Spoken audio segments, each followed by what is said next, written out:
So up until now, our database has been wide open and free for anyone to do whatever to anything.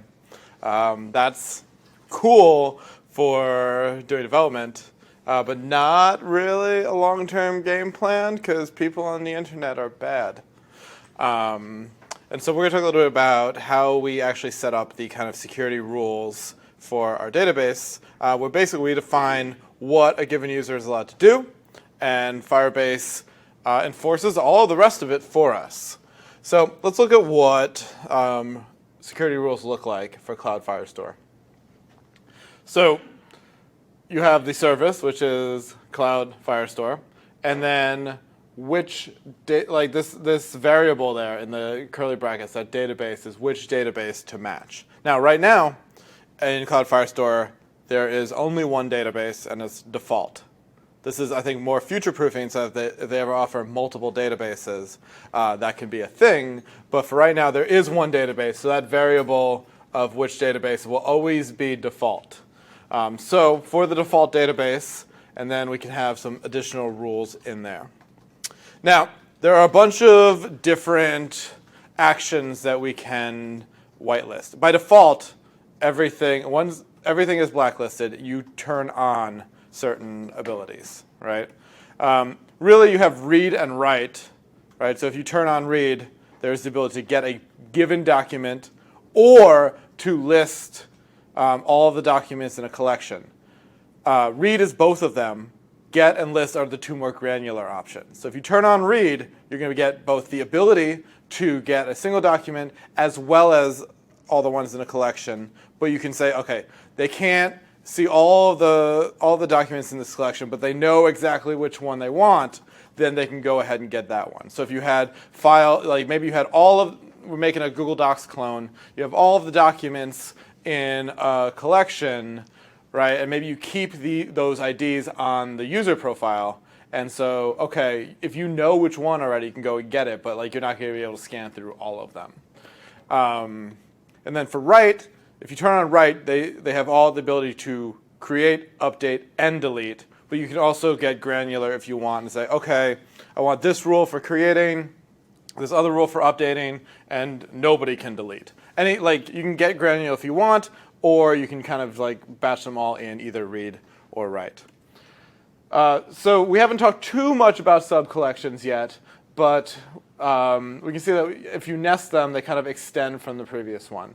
So this would be a comment sub-collection under posts. The other thing to notice is that we have these variables in there, right? These dynamic segments. So post ID will give you a variable called post ID that you can work with and do logic with as well. And comments will be the comment ID in that case. And you can also see that we're starting to get some of the logic in there. We'll allow read or write if in some condition that we haven't written yet. So for a given comment, if whatever condition we haven't written yet is met, they can both read and write to them. If you want to just start matching all the way down, we know that we can go an arbitrary depth of collection document. This document equals **. We'll just go the rest of the way down for the rules.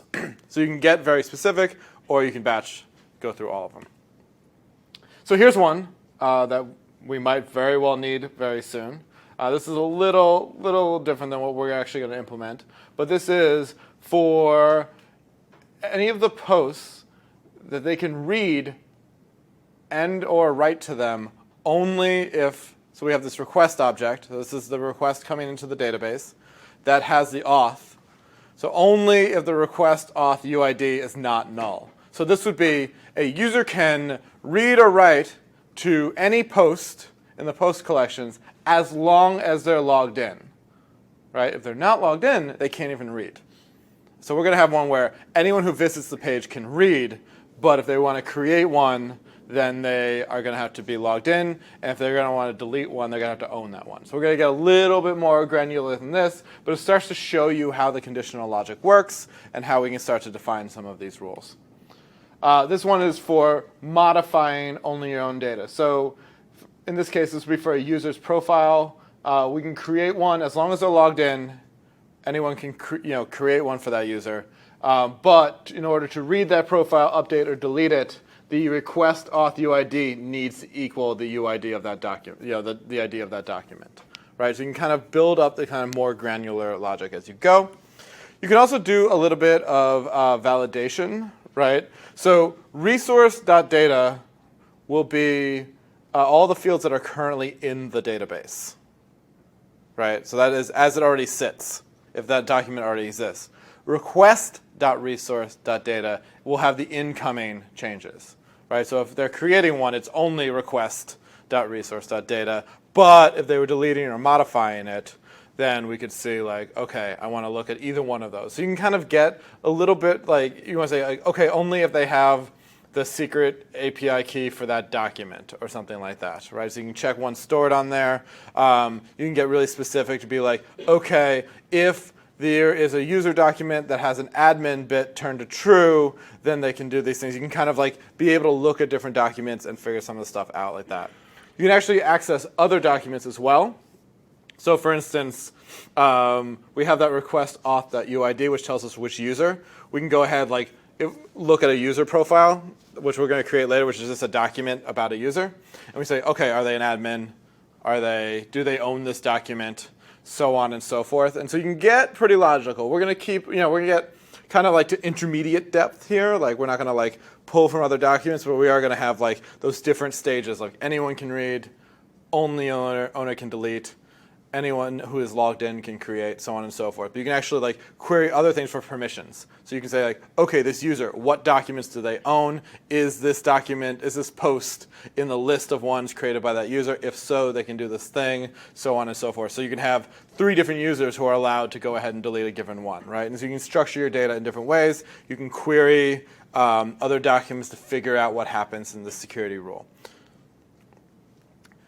Security rules are all or nothing. If anything, by default, everything is blacklisted. If any rule, if you have 2 conditions, right, if any of them are true, then the user can do that thing, right? So if you have like 2 duplicate statements and it's like false in one case, true in the other, they can do it. So you do need to be a little bit careful. You can also do things like limiting the size. So like, for instance, we know that you pay based on the size of the query that you're getting back. So you could put security rules in place like, hey, at most, as long as the limit is 10 or less, cool. Otherwise, if they try to pull all 60 million, not cool, right? And so you can start to limit like all sorts of other things like how many they get in and so on and so forth. Cool. This is what we have right now.